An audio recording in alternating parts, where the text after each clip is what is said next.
from a technical perspective, why is SaaS Sprawl such a threat? Just if we're just going to talk technically and we're putting on our nerd hats.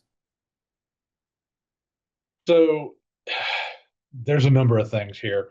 So, it expands the organization's attack surface. And what do I mean by attack surface is these applications that you don't know about or your IT department doesn't know about or aware of are being used. If there's a breach or some sort of incident with a vendor, and I'll pick on a file sharing company because we see a number of those. Your internal IT is looking at, oh, Box had a breach. We don't use that. We don't have to worry about it. So they don't know anything's happening when, one of your accounting people, marketing people, whoever may be using it and putting company information out there. And guess what? Maybe it was part of that incident and now a bad actor has that data.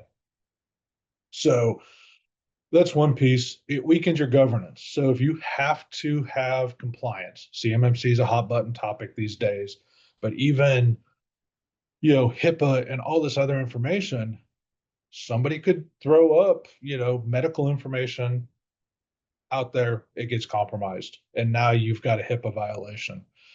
And then kind of tying it all together, you just have those security vulnerabilities that you don't know about because let's just say the person that's using Shadow IT only, secures it by using username and password.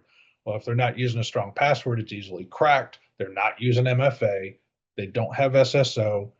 Some of the basic things to keep their credentials secure and making sure it's only them logging in. So that's just a few of the things that we can, or not we, that you can experience by having that Shadow IT and the risk you're having.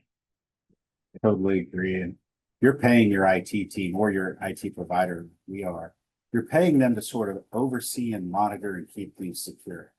As simple as this, if things fall outside of that your IT team doesn't know about, they have no idea they even exist. They don't know if they're secure, they're not patched, they may not have MFA and all of those things. And this even takes, a common platform that we see that people may not be thinking about this type of thing is something that falls outside of your IT department's governance, like maybe your main core line of business app.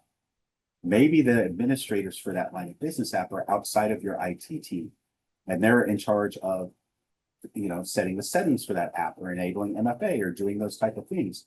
There's times where maybe the IT department isn't involved in that, and they probably should be.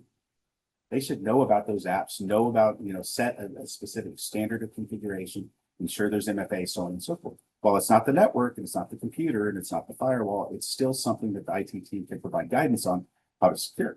So sometimes it can be a little bit of a shadow.